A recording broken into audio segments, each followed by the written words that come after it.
Welcome to MCRT software India private limited. ನಾನು previous ವಿಡಿಯೋದಲ್ಲಿ ನಿಮಗೆ ಪರ್ಚೇಸ್ ಆರ್ಡರ್ ಮ್ಯಾನೇಜ್ಮೆಂಟ್ ಹೆಂಗ್ ಮಾಡೋದು ಡಿಫಾಲ್ಟ್ ಅಲ್ಲಿ ಅಂತ ತೋರಿಸ್ಕೊಟ್ಟಿದ್ದೆ. ಇವತ್ತು ನಾನು ಸೇಲ್ಸ್ ಆರ್ಡರ್ ಮ್ಯಾನೇಜ್ಮೆಂಟ್ ಮಾಡೋದು ಹೆಂಗೆ ಅಂತ ತೋರಿಸ್ಕೊಡ್ತಾ ಇದ್ದೀನಿ.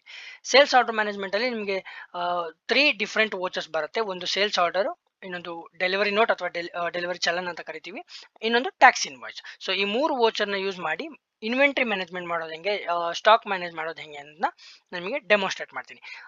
So let's start the video. First ನಾನು ವೋಚರ್ ಅಂತ ಹೋಗ್ತೀನಿ, F10 ಸೇಲ್ಸ್ ಆರ್ಡರ್ ಅಂತ ತಗೋತೀನಿ. ಸೊ ನಿಮಗೆ PO ಬರುತ್ತೆ. PO ಆದ ತಕ್ಷಣ ನೀವು ಸೇಲ್ಸ್ ಆರ್ಡರ್ ರೈಸ್ ಮಾಡ್ತೀರಾ. Customer PO for your accounting it's a sales order. So sales order ಅಂತ ಬರ್ತೀರಾ.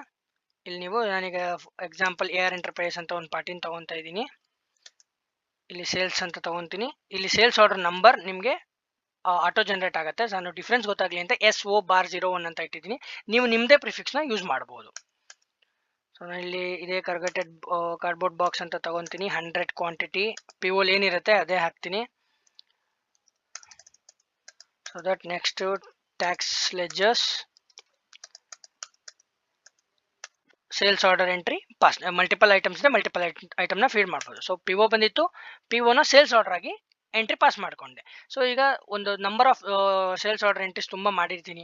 ಯಾವುದು ಡೆಲಿವರಿ ಆಗಿದೆ, ಡಿಸ್ಪ್ಯಾಚ್ ಆಗಿದೆ ಮೆಟೀರಿಯಲ್, ಯಾವ್ದು ಇನ್ವಾಯ್ಸ್ ಆಗಿದೆ, ಅದೆಲ್ಲ ನಿಮಗೆ ರಿಪೋರ್ಟ್ ಹೇಗೆ ಚೆಕ್ ಮಾಡೋದು ಅಂದರೆ, ನೀವು ಇಲ್ಲಿ ಮೇಲ್ಗಡೆ ಕಾಣ್ತಾ ಇರೋ ಗೋ ಟು ಬಟನ್ ಇದೆ, ಗೋ ಟು ಬಟನ್ ಮೇಲೆ ಕ್ಲಿಕ್ ಮಾಡಿ.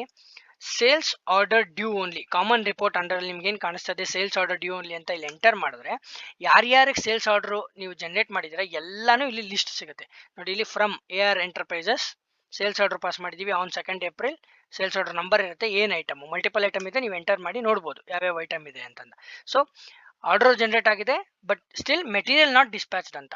ಆರ್ಡರ್ ಅಷ್ಟೇ ಪಾಸ್ ಮಾಡಿದೀವಿ, ಮೆಟೀರಿಯಲ್ ಇನ್ನೂ ಕಳಿಸಿಲ್ಲ ಅಂತ. ಸೊ ಈಗ ಮೆಟೀರಿಯಲ್ ಡಿಸ್ಪ್ಯಾಚ್ ಮಾಡಿದಾಗ, ಸೊ ಸೇಲ್ಸ್ ಆರ್ಡರ್ ಆದಮೇಲೆ ಒನ್ಸ್ ಮೆಟೀರಿಯಲ್ ಡಿಸ್ಪ್ಯಾಚ್ ನಾವು DC ಮಾಡಿ ಮೆಟೀರಿಯಲ್ನ ಡಿಸ್ಪ್ಯಾಚ್ ಮಾಡ್ತೀವಿ. ಅಗೇನ್ ನಾನು ವೋಚರ್ ಅಂತ ಬಂದು F10 ಅಂತ ಪ್ರೆಸ್ ಮಾಡಿ ಡೆಲಿವರಿ ನೋಟ್ ಅಂತ ತಗೋತೀನಿ. ಡೆಲಿವರಿ ನೋಟ್ನ ಡೆಲಿವರಿ ಚಲನ್ ಅಂತ ಕೂಡ ಕರೀತಾರೆ. ಸೊ ಅದಕ್ಕೆ ನಾನು ನಂಬರಿಂಗ್ DC ಅಂತಾನೆ ಚೇಂಜ್ ಮಾಡಿದ್ದೀನಿ. ನೀವು ನಿಮ್ಮ ಪ್ರಿಫಿಕ್ಸ್ ಯೂಸ್ ಮಾಡ್ಬೋದು. ಸೊ ಅದೇ AR ಎಂಟರ್ಪ್ರೈಸ್ ಯಾರ್ದು ಸೇಲ್ಸ್ ಆರ್ಡರ್ ಕನ್ಫರ್ಮ್ ಆಗಿತ್ತು ಆ ಪಾರ್ಟಿನ ತಗೊತೀನಿ. ನಾನು ಅವ್ರಿಗೆ ರೈಸ್ ಮಾಡಿರೋ ಎಲ್ಲ ಆರ್ಡರ್ ನಂಬರ್ದು ಲಿಸ್ಟ್ ಇಲ್ಲಿ ಸಿಗುತ್ತೆ. ಎಷ್ಟು ಆರ್ಡರ್ ನಂಬರ್ ಇತ್ತು ಅಷ್ಟದು ಇಲ್ಲಿ ಡ್ರಾಪ್ ಡೌನ್ ಸಿಗುತ್ತೆ. ಸೆಲೆಕ್ಟ್ ಮಾಡ್ಕೊತೀನಿ.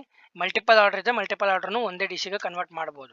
ಇಲ್ಲಿ ಸೆಲೆಕ್ಟ್ ಮಾಡಿದ ತಕ್ಷಣನೇ ನಾನು ಆರ್ಡರ್ ಹಾಕಿದ್ದ ಎಲ್ಲ ಐಟಮ್ಸು ವಿತ್ ಕ್ವಾಂಟಿಟಿ ರೇಟು ಇಲ್ಲಿ ಬರುತ್ತೆ. ಇಲ್ಲಿ ರೇಟ್ನ ಕೂಡ ನೀವು ಓವರ್ ರೇಟ್ ಮಾಡ್ಬೋದು, ಚೇಂಜ್ ಮಾಡ್ಬೋದು. ಸೊ ನಾನಿಲ್ಲಿ ಅಕ್ಸೆಪ್ಟ್ ಅಂತ ಕೊಟ್ಟಿದ ತಕ್ಷಣ ಡೆಲಿವರಿ ನೋಟ್ ಅಂದರೆ ಮೆಟೀರಿಯಲ್ ಡಿಸ್ಪ್ಯಾಚ್ ಆಯಿತು, ಬಟ್ ಇದಿನ್ನೂ ಇನ್ವಾಯ್ಸ್ ಅಲ್ಲ, ಜಸ್ಟ್ ಮೆಟೀರಿಯಲ್ ಡಿಸ್ಪ್ಯಾಚ್.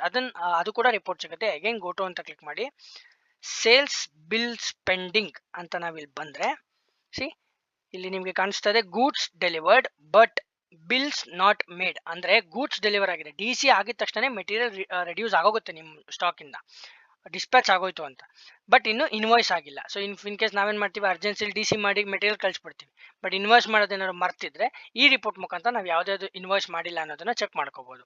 ಸೊ ಈಗ next step is sales invoice, tax invoice. Voucher ಅಂತ ಬರ್ತೀನಿ, F8. ಇಲ್ಲಿ ನಾನು ಅದೇ ಪಾರ್ಟಿನ ಸೆಲೆಕ್ಟ್ ಮಾಡ್ಕೊತೀನಿ. ನಾನು ಅವ್ರಿಗೆ ಮಾಡಿದ ಎಲ್ಲ DC ನಂಬರ್ ಡ್ರಾಪ್ ಡೌನ್ಸು ಇಲ್ಲಿರುತ್ತೆ. ಇಲ್ಲೂ ಕೂಡ ಮಲ್ಟಿಪಲ್ DCನ ಸೆಲೆಕ್ಟ್ ಮಾಡ್ಕೊಬೋದು. ನಾನು ತಗೊಂಡಿದ ತಕ್ಷಣನೇ ಆರ್ಡರ್ ನಂಬರ್ ಕೂಡ ಇಲ್ಲಿ ಪಿಕ್ ಆಗಿಬಿಡುತ್ತೆ. It's a tracking. ನಾನು ಸೇಲ್ಸ್ ಆರ್ಡರಿಂದ DC ಇಂದ ಇನ್ವಾಯ್ಸ್ ಮಾಡ್ತಿರೋದ್ರಿಂದ ಫುಲ್ ಟ್ರ್ಯಾಕಿಂಗ್ ನಂಬರ್ಸ್ ಎಲ್ಲ ಕಡೆ ಪಿಕ್ ಆಗುತ್ತೆ. ಸೊ ಸೇವ್ ಮಾಡ್ತೀನಿ. ವೋಚರ್ ಸೇವ್ ಮಾಡ್ತಿದ್ದಂಗೆ ನಿಮಗೆ ಈಗ ಅದೇ ರಿಪೋರ್ಟ್, ನೀವು ಸೇಲ್ಸ್ ಬಿಲ್ ಪೆಂಡಿಂಗ್ ಅಂತ ಏನು ನೋಡಿದ್ರೆ ಅಲ್ಲಿ ಬಂದರೆ ಸೇಲ್ಸ್ ಟ್ರ್ಯಾಕಿಂಗ್ ರಿಪೋರ್ಟಲ್ಲಿ ಯಾವುದು ಇಲ್ಲ, because goods deliver bills not made ಅಂತ ಇತ್ತು. ಇವಾಗ ನಾನು ಬಿಲ್ ಮಾಡಿದ್ದೀನಿ, ಹಾಗಾಗಿ ಇಲ್ಲಿಂದ ಇಗ್ನೋರ್. ಸೊ ಇದು ಸೀದಾ ಸೇಲ್ಸ್ ರಿಜಿಸ್ಟರ್ಗೆ ರೆಕಾರ್ಡ್ ಆಗೋಗ್ಬಿಡುತ್ತೆ, ಸೇಲ್ಸ್ ಅಂತ ಕನ್ಸಿಡರ್ ಆಗೋಗ್ಬಿಡುತ್ತೆ. So it's a very simple and easy process. Tally ಪ್ರೈಮಲ್ಲಿ ಇರೋ ಬ್ಯೂಟಿಫುಲ್ ಥಿಂಗ್. ಕೆಲವರು ಏನು ಮಾಡ್ತಾರೆ ಅಂದರೆ ಸೇಲ್ಸ್ ಆರ್ಡರ್ ಆದಮೇಲೆ ಸೀದಾ ಟ್ಯಾಕ್ಸ್ ಇನ್ವಾಯ್ಸ್ ಮಾಡ್ತಾರೆ, DC ಯೂಸ್ ಮಾಡಲ್ಲ. So in that case also ನೀವು DC ಯೂಸ್ ಮಾಡಲ್ಲ ಅಂತ ಏನಾರು ಇದ್ರೆ ನೀವು ಇಲ್ಲಿ DC ನಂಬರ್ ಜಾಗದಲ್ಲಿ ನಾಟ್ ಅಪ್ಲಿಕಬಲ್ ತಗೊಂಡು ಸೇಲ್ಸ್ ಆರ್ಡರ್ ನಂಬರ್ನ ಇಲ್ಲಿ ಪಿಕ್ ಮಾಡ್ಬೋದು. ಬಟ್ ನೀವು DC ಹಾಕಿಲ್ಲ ಅಂದಾಗ ಮಾತ್ರ ಸೇಲ್ಸ್ ಆರ್ಡರ್ ನಂಬರ್ ಇಲ್ಲಿ ಪಿಕ್ ಮಾಡ್ಬೋದು. DC ಹಾಕಿದ್ರೆ ನೀವು DC ನಂಬರ್ನೇ ಪಿಕ್ ಮಾಡಬೇಕಾಗುತ್ತೆ. ಸೊ ಇದಾಗಿತ್ತು sales order management. It's a very simple and easy to configure and easy to use. ಇದ್ರ ರಿಲೇಟೆಡ್ ನಿಮಗೆ ಲೈವ್ ಡೆಮೋ ಬೇಕಿದ್ರೆ, ಇನ್ನೂ ಇನ್ವೆಂಟರಿ ಮ್ಯಾನೇಜ್ಮೆಂಟ್ ರಿಲೇಟೆಡ್ ಏನಾದ್ರು ಕ್ವೈರೀಸ್ ಇದ್ರೆ, ಇನ್ನೂ ಏನಾದ್ರು ಹೆಲ್ಪ್ ಬೇಕಿದ್ರೆ ದಯವಿಟ್ಟು ಸ್ಕ್ರೀನ್ ಮೇಲೆ ಕಾಣ್ತಿರೋ ನಂಬರ್ ಕಾಲ್ ಮಾಡಿ. ಈ ವಿಡಿಯೋನ ಲೈಕ್ ಮಾಡಿ, ಶೇರ್ ಮಾಡಿ, ಸಬ್ಸ್ಕ್ರೈಬ್ ಮಾಡಿ, and thank you so much.